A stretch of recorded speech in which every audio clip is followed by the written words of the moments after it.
Thanks for your help. आपकी मदद का शुक्रिया।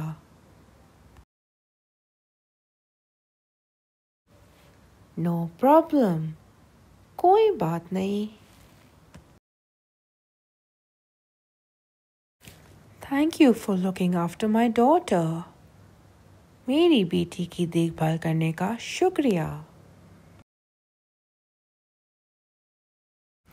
इट वॉज नथिंग, ये कुछ भी नहीं था। Thank you for carrying my staff. मेरा सामान ले जाने के लिए शुक्रिया।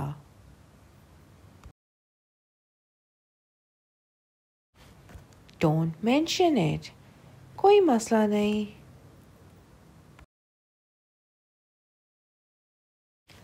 That's very kind of you, but you really shouldn't have gone through all this trouble.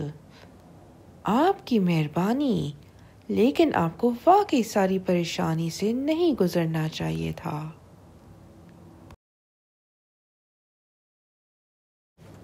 I was happy to help. मुझे मदद करके खुशी हुई।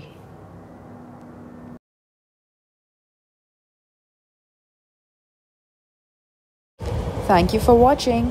अगर आप फ्री इंग्लिश कोर्स जीतना चाहते हैं तो कमेंट में इंटरेस्टेड लिखें और लाइक एंड सब्सक्राइब करना ना भूलें। Thank you.